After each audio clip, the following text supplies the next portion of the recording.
of the things that really motivated me to actually get into finance. In knowing the way that money works is something that my parents never had the advantage of knowing about. And so I ended up doing very well in the program and getting tagged as the 401k guy. We basically just lifted and shifted the business group we had and moved it out to just operate on its own. And we ran that for several years. And then we eventually took an acquisition offer from a larger investment firm. People colloquially use the term like a work-life balance, but a different way I say the term now is that get balance in your life and the other things, including work, tend to work itself out.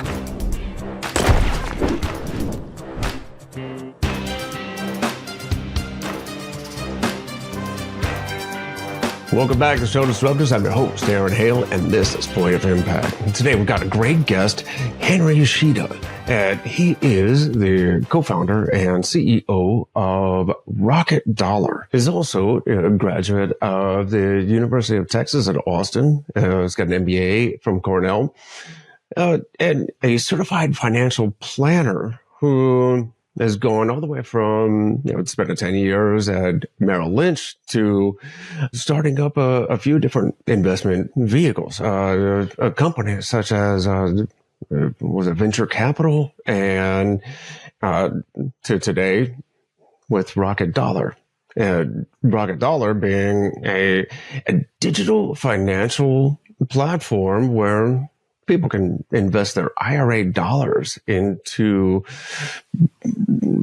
private and alternative investments. So today, Rocket Dollar has over $12 billion in assets over across the country.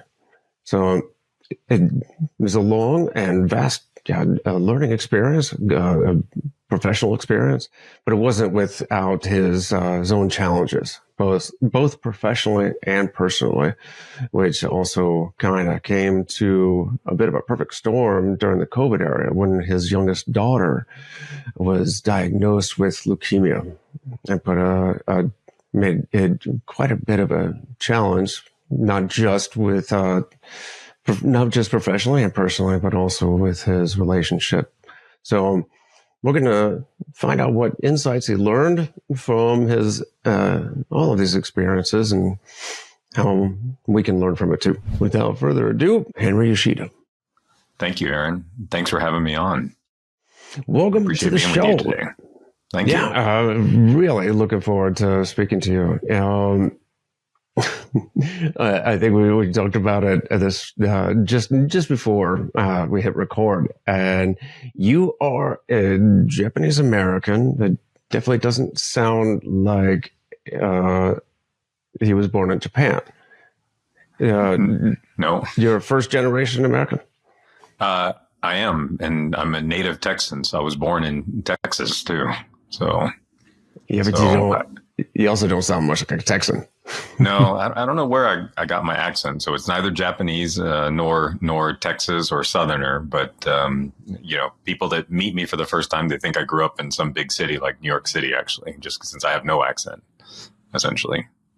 Yeah, I came up in Ohio. It's the breeding ground for Anchormen.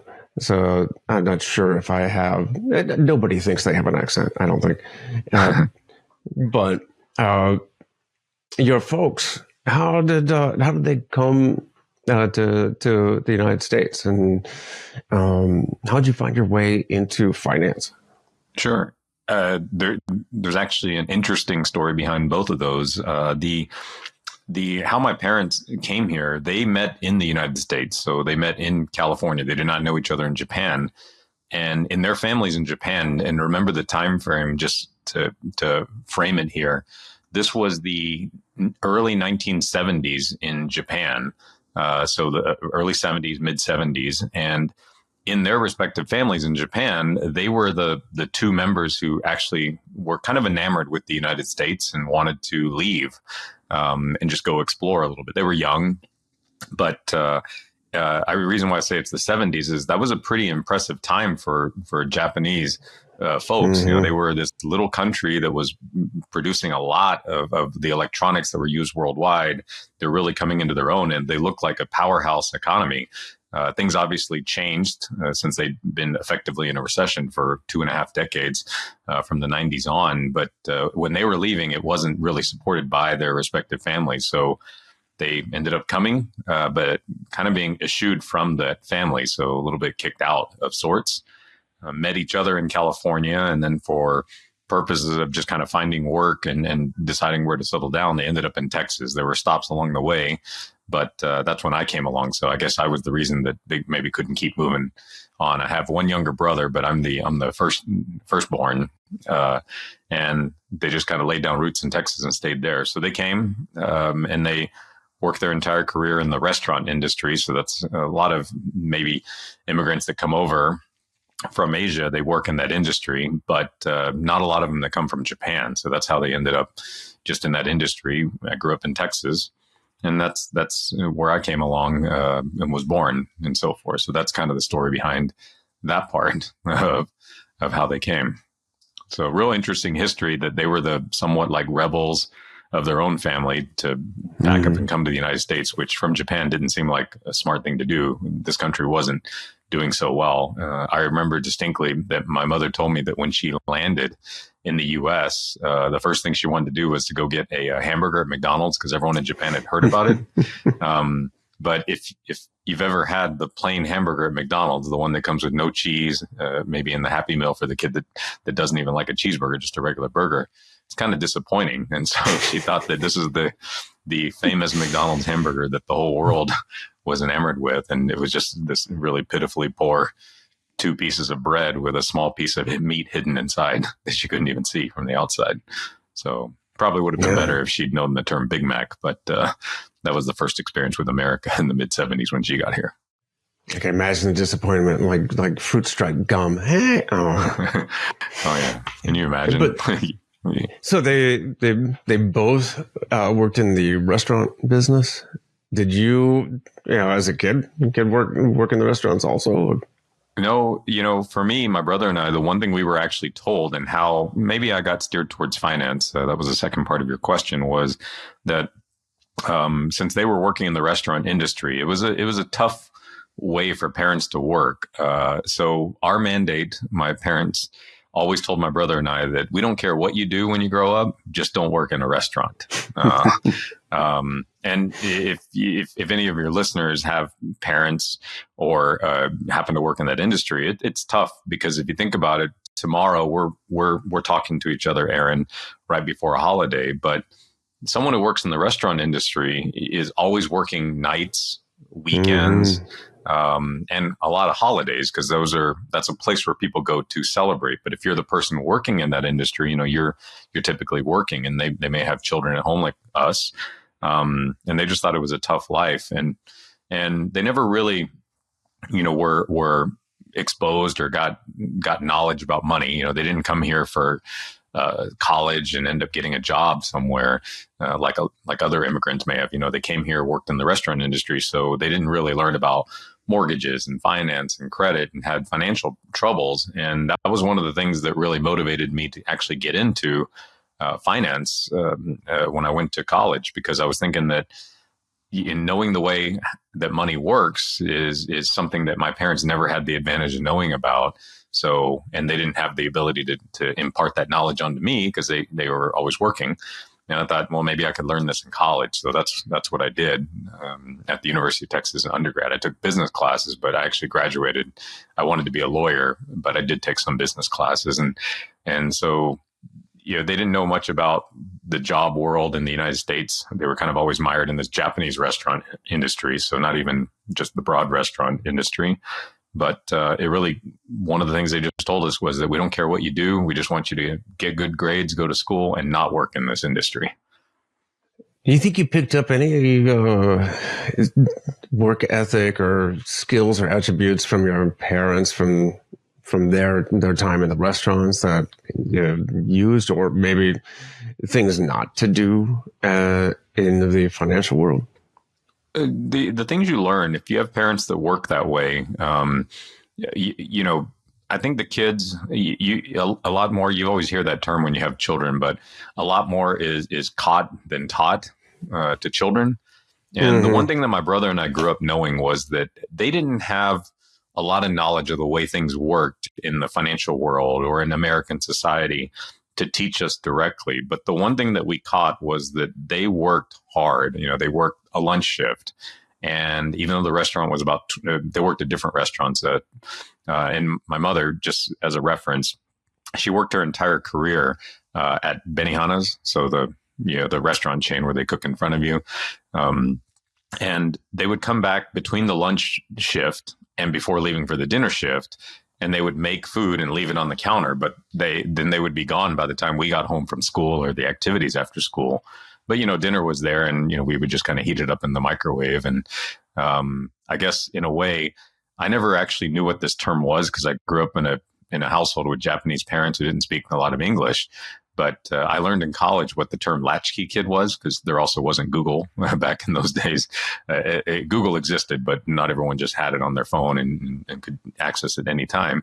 But I didn't learn until I got almost to like college that what the term latchkey kid was. And I thought, well, that's actually what I am. I got a key to my own house in my pocket, and I get dropped off from school, and then dinner's there, and I eat that somewhere around dinner time. So it just taught work ethic, I think, more than anything else. So I didn't learn anything about the financial world from them other than that, quite frankly, if you don't know a lot about finances, you tend to get taken advantage of, I think, in this society, so you get marketed to for credit and maybe get overextended. This happens today. But the things I picked up from them were that they worked extremely hard to be able to put my brother and I through school. So we could do the activities. We ended up going to good colleges and getting good degrees. And I found out much later after the fact that they did not make anywhere near the same incomes of what you'd expect from a normal, two-parent family with corporate jobs.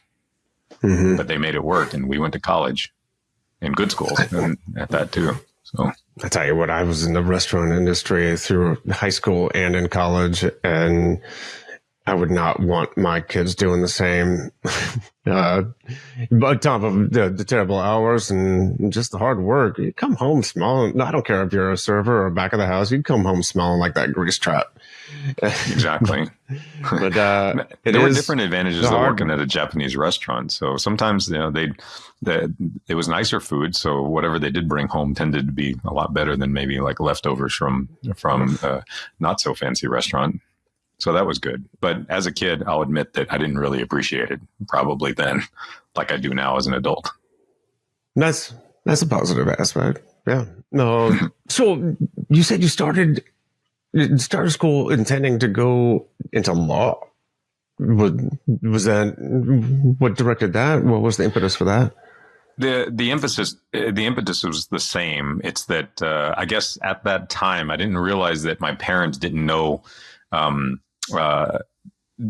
I learned from their financial troubles, or at least their financial situation, that the people that really got ahead and the people that really made a difference in the United States, especially, were the people that had a part in creating the rules. So I don't know, it just stuck in my head. I think like sometime around maybe late high school through college, was that everyone that's a politician, for example, most of them, the large majority, have a background in law. And I just kind of thought that the people that really succeed in America are the ones that know how the rules work in America, like laws, and they help create the rules, or they become judges to rule on those rules and how they're interpreted. And then they end up becoming a politician in a position of power. So that's kind of what drew me to thinking about doing law. So I geared my undergraduate studies towards going to law school, pre-law.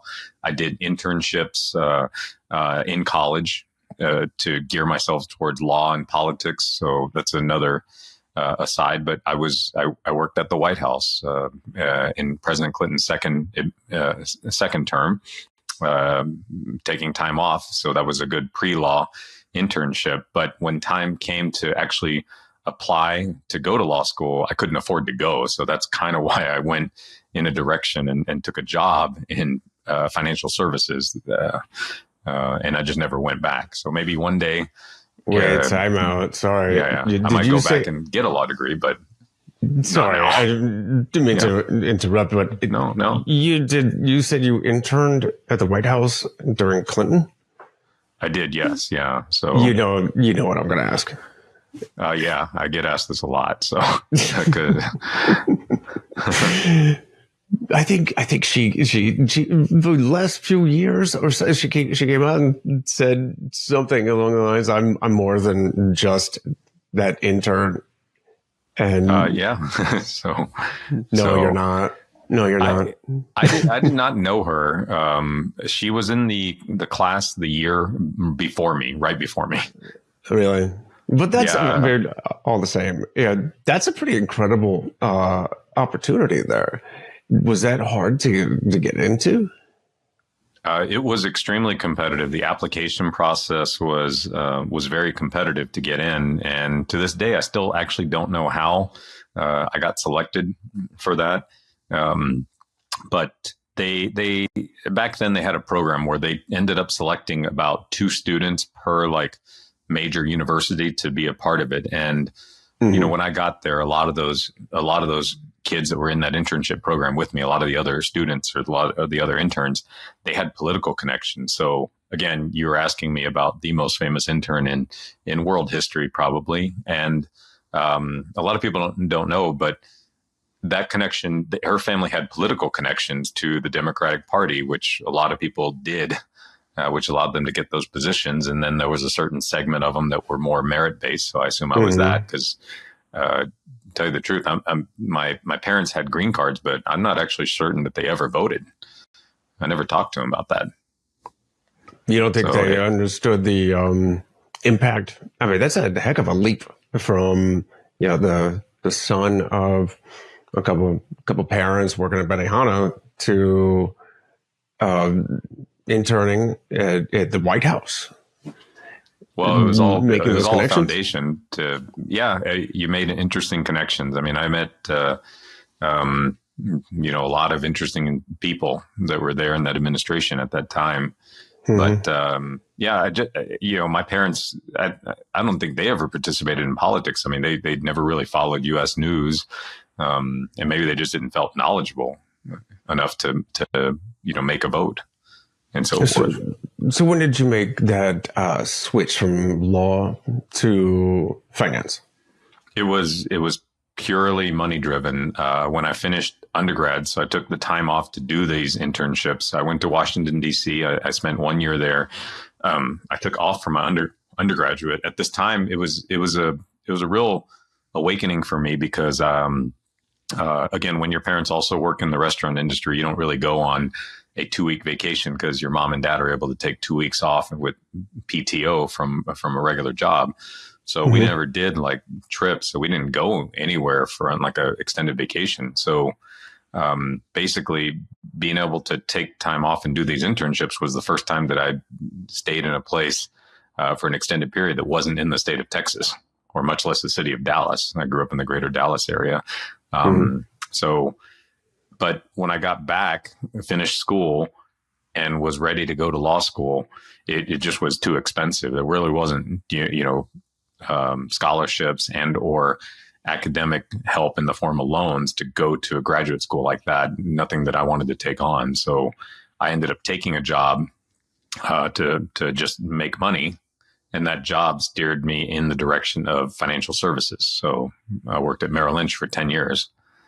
I applied basically right out of college with the intent that I would just go for a couple of years, make some money, and then try to go back to law school. But I never went back. Now, I believe you've made a discovery when you were at Merrill Lynch about being a financial job versus a sales job. Can you tell me a little bit more about your early experience with Merrill Lynch? Sure. I think when people hear that name, it's now a part of Bank of America, but it's a vaunted Wall Street firm. And when you go work there, and I thought this too when I got the job, I thought that, wow, I'm going to be this finance guy and learn about finance. But and this is probably true in a lot of things in life, but you find out that what you end up doing is not what you thought you got hired to do. And in fact, it turns out to be more of a sales position at Merrill Lynch. I mean, our job was actually to go in and accumulate the assets, bring assets in of individual investors into the firm, so the firm can manage the money, can introduce them into financial and investment products, and so forth. So our jobs were to basically go find and develop prospects into client relationships, but none of the metrics when you work in financial services were based on the returns you produce. Now, there's a part of finance that does that, right? If you manage a portfolio or if you're a fund manager, you're based on your performance of the investments that you manage. But in this particular part, it was very much based on, going and developing relationships and selling the idea to prospective customers, so affluent individuals, to bring their money to be held and managed and administered by your firm. So I didn't know that. It was kind of a sales training program. They actually do call it that internally. But, when you get hired, I think people think it's more related to you're going to learn about money management and learn everything about personal finance. Yeah, I don't care what profession you might be in. Everything is sales. That is true too. Ultimately, right? You're a salesperson. Whether you're selling yourself, selling the product, selling your service, you gotta sell. Well, they say that it's famous, right? Like an average product with amazing marketing will do extremely well. A great product with terrible marketing will fail every time. Mm-hmm. Absolutely. I think there's 4 main components to any business, right? There's sales, marketing, the operations, and finance. Yeah. So essentially, if you're missing the half of that as marketing and sales. Exactly. You made an interesting, I guess, innovation when you were trying to make quotas instead of talking directly to individuals. You figured something out by talking to, I guess, it was payroll. It was small businesses is what I did. So just to frame that context, so everyone in the audience knows that the time frame of when I started this position at Merrill Lynch was the year 2000. So that was the technology bubble, the internet bubble was bursting. And I guess at that time, we probably thought that Y2K was going to cause this giant computer problem that never ended up coming to pass as well. But in a city like Austin, it really affected the net worth of a lot of individual investors. A lot of people here had worked at technology companies, so the stock market took technology companies down. The Nasdaq crashed, and so forth. So I had joined this program with quotas to hit at Merrill Lynch, and at a time when no one with any money wanted to hire a 20-year-old kid straight out of college to help them manage that money because everything was going down. Their stocks were going down. Their 401ks were going down. So I was thinking that I got to come up with some way to try to pass this sales training program and hit these quotas. And the epiphany for me was learning that is capturing a small business client, so not an individual, but a small business who was looking to start a 401k plan for their employees. Let's say it's a 5-person business, a 10-person business, but the employer needed to offer a retirement plan, and they needed a payroll system and so forth. So I learned that I could team up with the salespeople who sold payroll software and payroll administration to these small businesses and convince them to tell their business owner clients that they signed on for payroll to maybe sign on with me to start a retirement plan. And that counted towards my sales quotas because it was bringing in investment dollars into the firm. And that was my little playing within the rules. Like I remember literally reading the rules of the sales training program to see what would count and finding out that those would count. And just to frame it again, this program is 2 years long. The time frame from 2000 to 2002 was not a great time frame in the stock market. But these small business accounts did really well because the only monies that went into them, they went in every 2 weeks on average, depending on when payroll went into a 401k. And they tended to go into very diversified mutual funds. So even though it was a tough time in the stock market, the way that my monies came into the sales training program, they actually went up because it was small amounts coming every 2 weeks into very diversified funds. And so I ended up doing very well in the program and getting tagged as the 401k guy for this particular area of the country within the firm. That's good. That's what happened. You found opportunity in a challenge. I'd say that I lucked into opportunity. I don't know that I actually sought it out, but I would say that once it bared its head, I was smart enough to go make sure to go capture that thing and not let it get away. That's good. But I wasn't smart enough to like be the one that figured it out. Yeah, you talk to your peers, those other younger folks in the payroll, and it was more like a one-on-one in the Army. We would call that the E4 syndicate. Exactly. Younger guys that are actually making the work happen, wheeling and dealing, but they're making the right connections at the right time and making things happen. So you spent 10 years with Merrill Lynch. I'm assuming you did pretty well. I did well, but it was a tough time for the firm too, because the credit crisis had really hurt a lot of these financial firms. So, some of them were kind of forced to merge in or get acquired by each other. And Merrill Lynch wasn't, it wasn't outside of this. They were basically effectively forced to be acquired by Bank of America. And so 2 years after that happened, which was in '08, so that was, again, another economic recession that maybe some folks in your audience would remember, of course. Older ones yet would remember the internet bubble bursting 2000, 2002. But so Merrill Lynch gets taken over by Bank of America. And then 2 years after that, it just made sense for the type of business that I did to part ways with the firm and just continue doing it as an independent consultant. So I kept doing the same business, just not under the structure of a large company, just doing it as an independent firm. How did you get into venture capital? When did you start forming your own entities and going out on your own? That's kind of a switch. In fact, looking at your full professional timeline, it's almost like a reverse life cycle, going from kind of the big box and bigger, I guess, more traditional investments to like individual smaller investments. So how did you make that leap? I guess that's true. And I think for me, it's more of a journey that I spent time at a big company, but I worked in a way where we were set up to be pretty entrepreneurial, even though we were within a big company. So that's something I thought was really helpful for my development and my psyche. But, even though you worked for a big company, you were kind of responsible for your own numbers and bringing in your own business. You just had the umbrella of the large company as a brand to maybe help you make those initial connections. And when my team and I, we left and formed our own independent firm, that was effectively, a very entrepreneurial move. But I always kind of liken it by saying that it's probably like a half entrepreneurial move, because we basically just lifted and shifted the business group that we had within the large company and moved it out to just operate on its own. And we ran that for, several years. And then we eventually took an acquisition offer from a larger investment firm to acquire that business.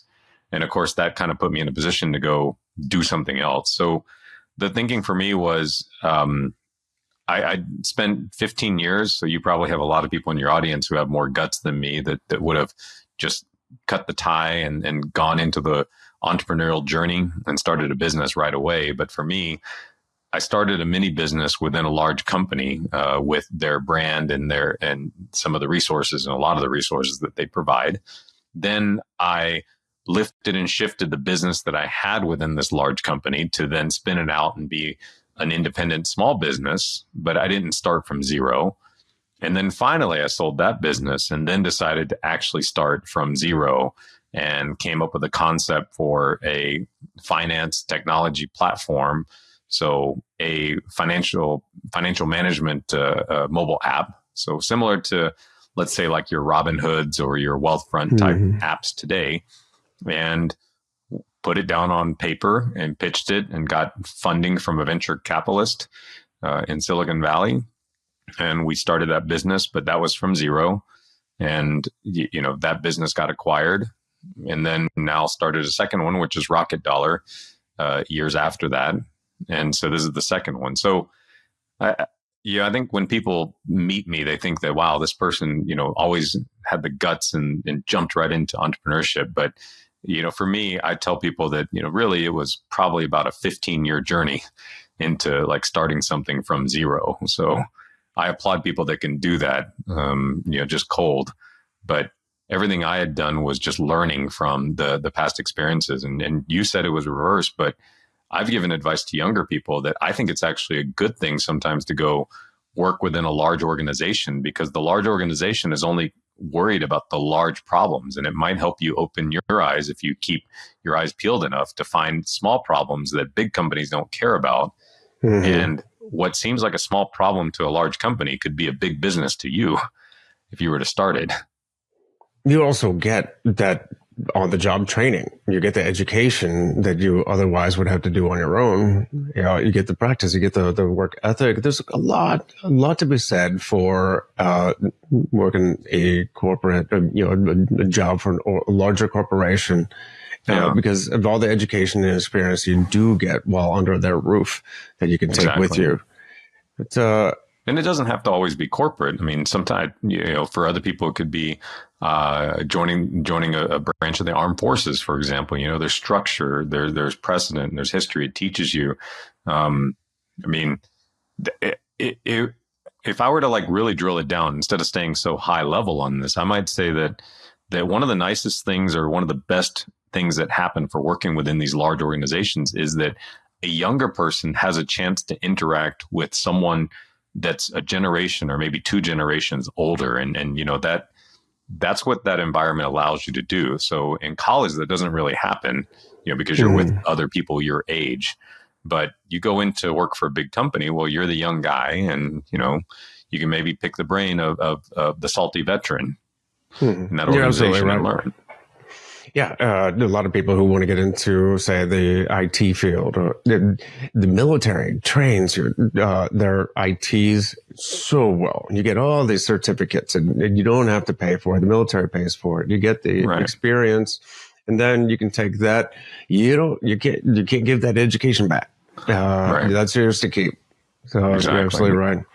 Yeah. Although you said you did make a bit of a leap with that second endeavor. Is this the one where you threw a launch party before you even had a company?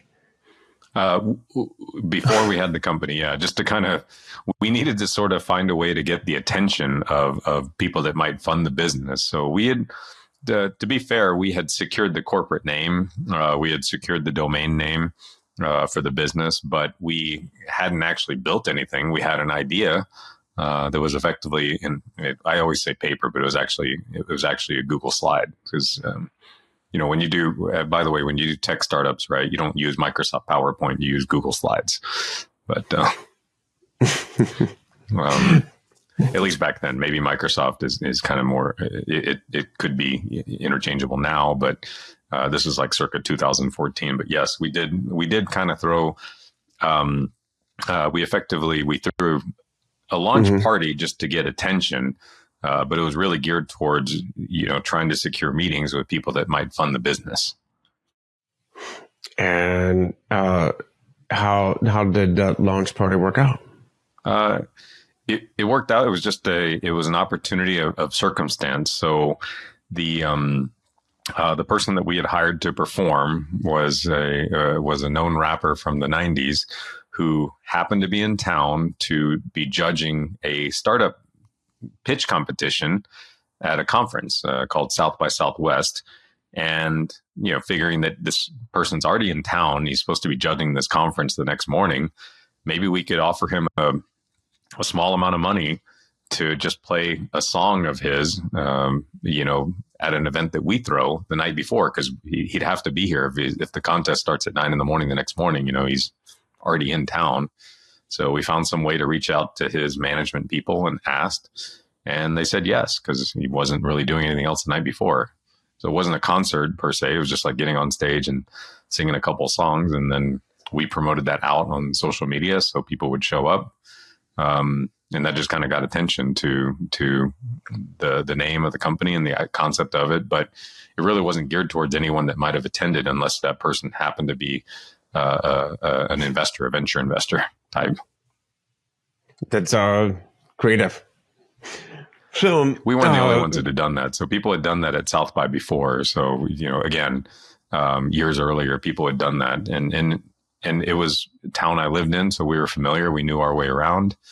And, we had a little bit of money to do, but it wasn't an exorbitant amount because we hadn't been funded yet at that time. But so you survived the .com bubble. Then there was the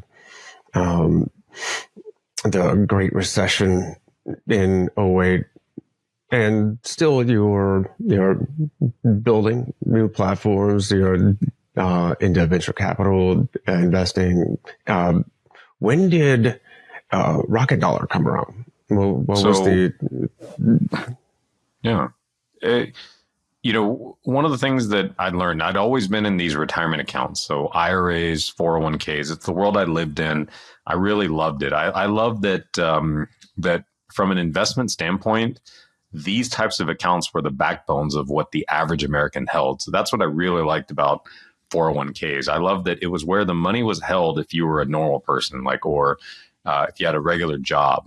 And I wanted to be in that space. And I felt like I identified with those people more than helping a very wealthy individual, basically put their investments in places so they could pay less in taxes. That wasn't really like my upbringing or what I was passionate about trying to learn how to do. But so that gave me the insight in 2018 to look at combining just two forces that I saw happening in the world and maybe see if I could develop a platform within it. So that one force was that there was a large accumulating amount of dollars inside of IRAs, 401ks held by American citizens. But there was also growing interest in going into private and alternative investments. So things that weren't just your typical stock markets, mutual funds and bonds. And that could be anything from people wanting to invest in real estate or invest in a private company or invest in digital assets like cryptocurrency and so forth. So in 2018, I thought that, hey, creating a company like Rocket Dollar, which is effectively that, as you mentioned in the introduction, a digital platform that lets people take their IRA dollars, keep the same tax benefits or the same treatment, but instead of stocks and bonds, those customers can now buy private and alternative investments of their own using that. So that's how the idea for Rocket Dollar came about. It was just kind of seeing that there's a lot of money in these accounts. Almost 100% of it is only invested in stocks, bonds, and mutual funds. But the average American investor who has some accumulated capital was largely getting more interested in things that weren't only stocks, bonds, and mutual funds. It was just kind of combining the two. And that's how the business idea came about. And that was in 2018.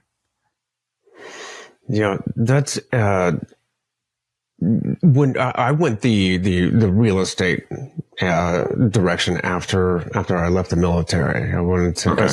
I started my own business, a fudge company, but then from my fudge money, I wanted to invest it. But it was at first trying to decide on which mutual fund in my IRA. They all seem the same to me, except everybody was talking about a quarter of a point or a tenth of a point of management fees between this or that. Yeah. And it was actually, for me, it couldn't get more boring. But I definitely loved real estate.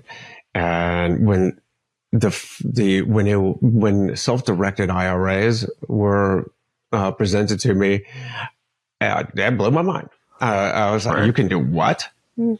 So tell me, okay, so are you the custodian? Is this a platform how does Rocket Dollar work, and Yeah. what do you do?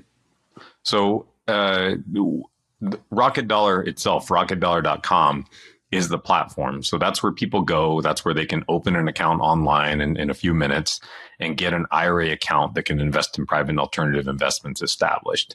But inside of the same organization, our company structure. So we do have our own trust company inside of the same holding company. So we do custody. We just custody that it's a different entity name because it has to have a different name. It's chartered in the state of Nevada. So trust companies are chartered in a state.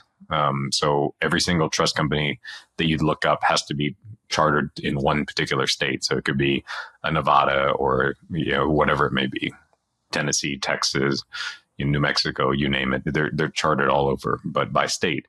And in our company structure, we have a sister company, same ownership.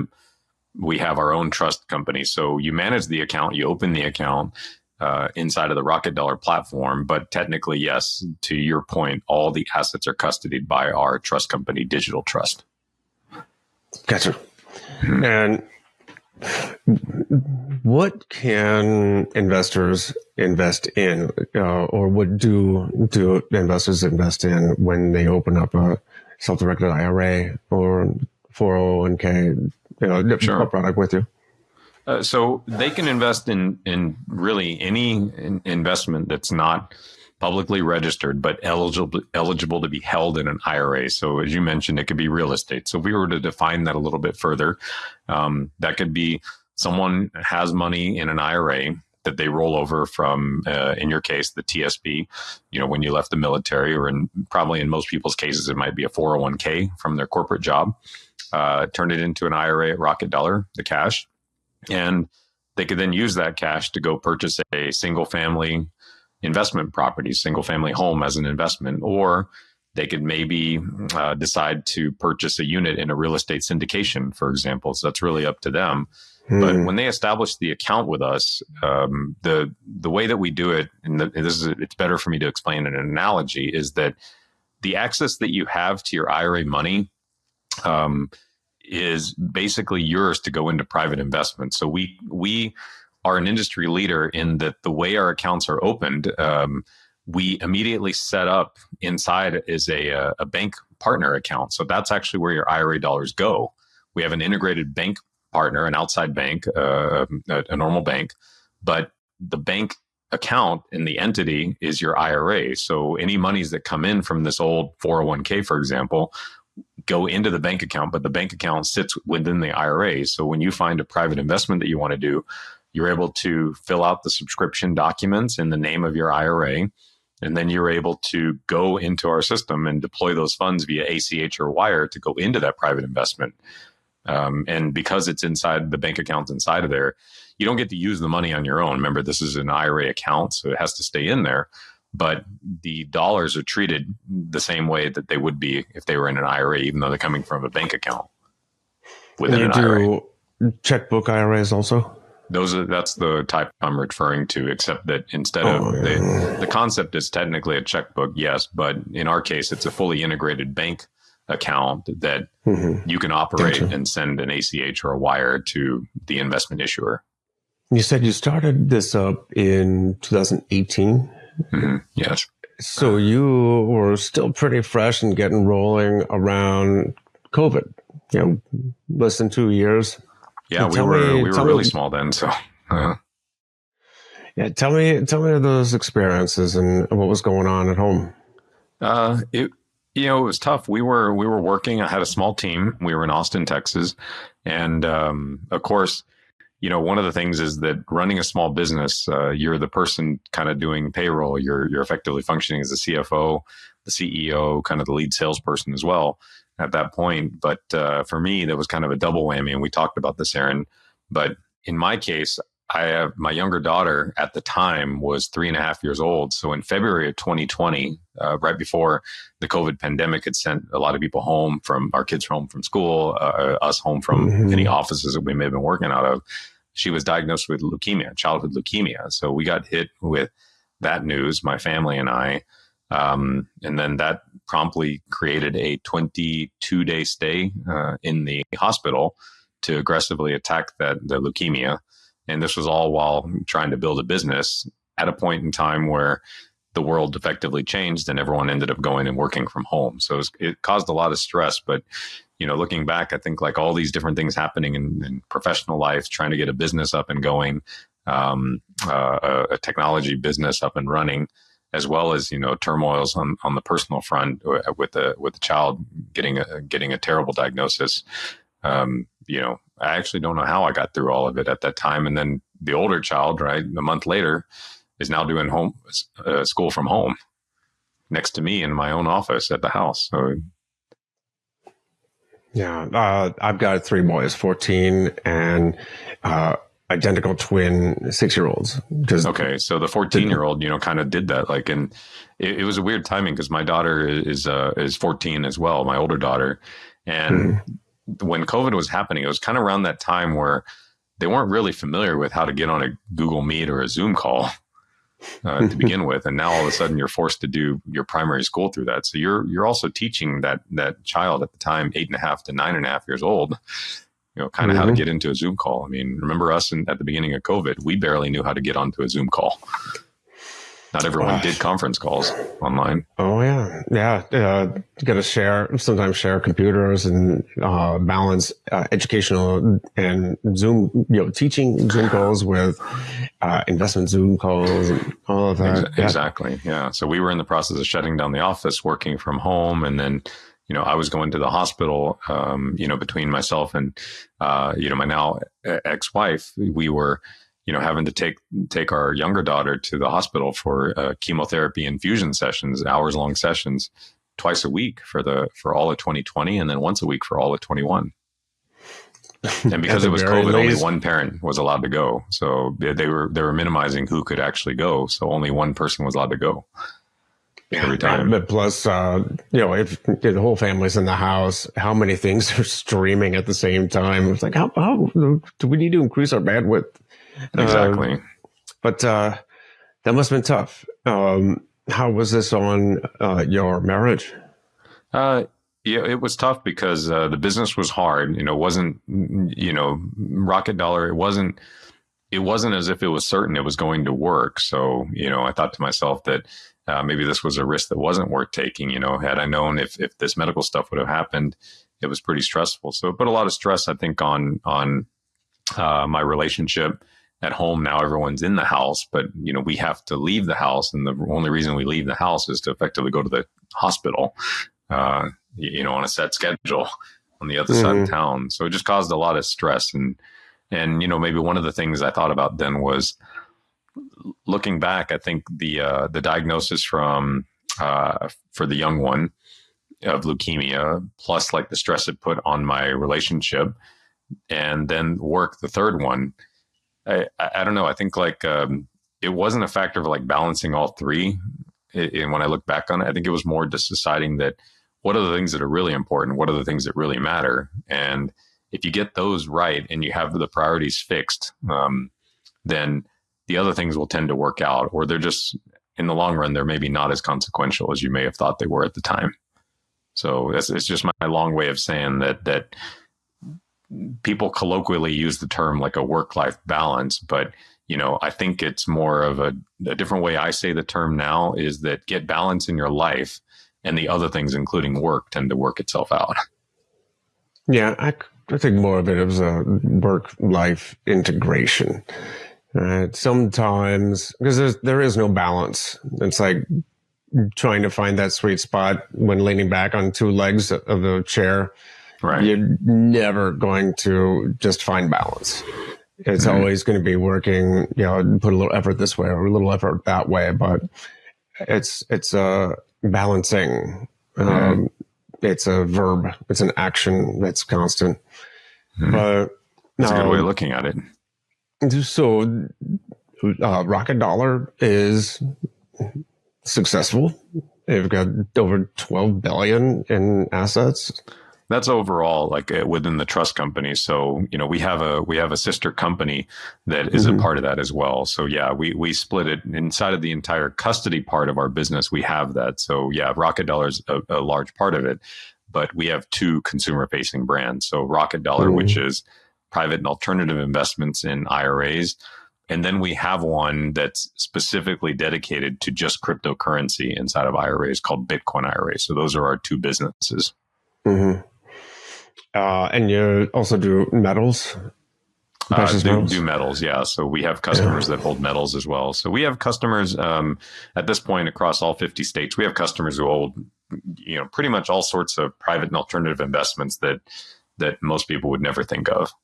How's your daughter doing now? So she just turned 9 as we record this. Luckily for you, Aaron, and your audience, it's very quiet in my house because both my daughters are off at camp in Colorado. So they are this week. They're at horse camp in Colorado, and the younger one, the one with leukemia, she's 9. She just turned 9. Mm-hmm. Here's kind of an interesting just side story too, but the 9-year-old, she really is a blessing. So her birthday was June 19th of 2016, which for those people in your audience who are basketball fans, that June 19th of 2016 happened to be a Sunday, which that year happened to also be Father's Day. But that year also was Game 7, where LeBron James with the Cleveland Cavaliers had come back to beat the Golden State Warriors in Game 7. All that was all on the same day that she was born. So, but it's just a little like a history thing. So I always remember her birthday because I remember it being Father's Day. So she was actually born on Father's Day that year. And then I had recorded that game to watch, like I think at home when we came back, like at 2 a.m. that night from the hospital, and so forth. But she's 9 now at camp this week, and I don't know that she even really fully remembers, the early parts when she was 3. I mean, the treatment went on for 3 years, so she remembers going to them, but she doesn't think of herself as having been as sick as she actually was. Well, so she's doing all right now. It's off the camp. And actually, She's completely fine. Yeah. Today, I'm sorry. She's completely fine. So yeah, just no real memory of the early acute part of it, and full clean slate of health. That's great. Yeah. Speaking of camp, the twins are off at summer day camp right now, or otherwise they would be starring the show right now. Exactly. Well, that was smart of us to record while none of the kids are at home. Well, anyway, this has been an exceptional conversation. I've really enjoyed it. We're running low on time, so we'll just transition there to the final segment, which is the countdown to impact. This is a 3, Okay. 2, 1. 3 books, 2 quotes, and 1 person who have all made an impact in your life. So let's see, 3 books first, and it's kind of funny. I have this. It may show up backwards in the video. Oh, no, it doesn't. But what I'm holding up is actually a accompanying book. So I really enjoyed this book, but by Matthew McConaughey, of all people, the actor Matthew McConaughey, called Green Lights. So he's an Austin resident. He lives here. He's a big University of Texas alumni fan. And he wrote a book called Green Lights, which is actually kind of like a personal development book, but the premise is based on 37 years of personal journals that he kept. And when he turned 50, he decided to turn it into a book, which has had, I think it has 80,000 reviews on Goodreads. So it's a very well-reviewed book. So that'd be number 1 for me. And last year for me, as I was going through stuff in my personal life, I really started to connect, and I found that book, Let Them by Mel Robbins. So that's a book that's probably very popular at this exact moment, still on the bestseller list. That was a big one. And then, more recently, I haven't used this in my professional life, but I decided to follow it a lot for my personal life from a health and fitness standpoint, but a book called Atomic Habits by James Clear. So these are all 3 that pretty well known. Maybe the first one, the Matthew McConaughey one, was a few years ago now, but there's an accompanying book which gives you prompts so you could start your own journaling. So that's what I've been going through. Because that's an initiative I started this year. That's what I was holding up, Aaron, is the accompanying book, which is the prompts that Matthew McConaughey had created to get you journaling, like he has been for now 37 plus years and so forth. So the 2 quotes part, I'd probably say, I'm a finance guy, so I'll give the finance one first. And it's that, obviously, the Warren Buffett one, where just, be greedy when others are fearful, and be fearful when others are greedy. And I think that applies not just to investments, but maybe in you taking chances in your business life too. So, or it could apply as well, not just to the stock market, but maybe the real estate market. You said you're a real estate person. I keep reading reports that the Austin market is going to continue to get soft to the tune of 16.5%. 20% of people will think of that as a great opportunity to potentially purchase in this market. 80% are going to run away thinking that, oh, maybe the boom time is over in this town. So again, remember Warren Buffett's advice. And then the other one, it doesn't get credited to him, but a very famous, maybe the most innovative Henry in history, but Henry Ford, the founder of Ford Motor Company, lived by the philosophy of, you got to learn to be comfortable being uncomfortable. So other people more recently have picked that up, but it's not known that he originally, over 100 years ago, is the one who spoke those words. So, and then the person that influenced me the most, I would actually say, of my parents, it's my mom. So again, it was just watching how hard, mom and dad worked for the little amount that they made. And then making sure that all of it wasn't for anything to serve themselves in their own personal endeavors. It was just basically to make sure that we had the chance, my brother and I, to go to like good schools and get a good education so we could not work in the damn restaurant industry. So that was a big influence on my life. That's terrific. Actually, all great examples. And like you said about being greedy and fearful, a lot of the world's wealth was created when most people were fearful. Exactly. So I appreciate it. Henry, this has been fantastic. Before we go, where can people find out more about you, about Rocket Dollar? Where do they go? Sure. I'm an easy person to find online. So, whether it's LinkedIn or just like regular Google search. So Henry Yoshida, although that's probably not the interesting thing to find out about. As far as Rocket Dollar, so people can go to rocketdollar.com and they can learn about, as you mentioned, use the term self-directed IRAs, which are IRA accounts that are the same as any other IRA that you know about. But instead of stocks, bonds, and mutual funds, you can buy private and alternative investments. So they can learn about that at rocketdollar.com. And then just for purposes of being on the show too, we run a promotion code too. So I think if people check out and they put in the code podcast25, it actually will give them $100 off of the account opening. So terrific. It's the highest value code that we have, but we just give it out on podcasts only. But at rocketdollar.com. We'll get that all into the show notes. Thank you. Henry, thank you so much. And folks, thank you for tuning in. If you do me 2 favors real quick before you go. One, open up rocketdollar.com. Put it into your browser so you got the tab open, and don't just click through on the show notes because you might lose it later. I want you to open it up and make sure you got it. Second, if you're not subscribed, subscribe now. About 44% of our viewers are not subscribed. So make sure you subscribe so you get more awesome guests like Henry Yoshida here. And don't forget to hit that like button. Well, folks, take care, make an impact. I'll talk to you next week.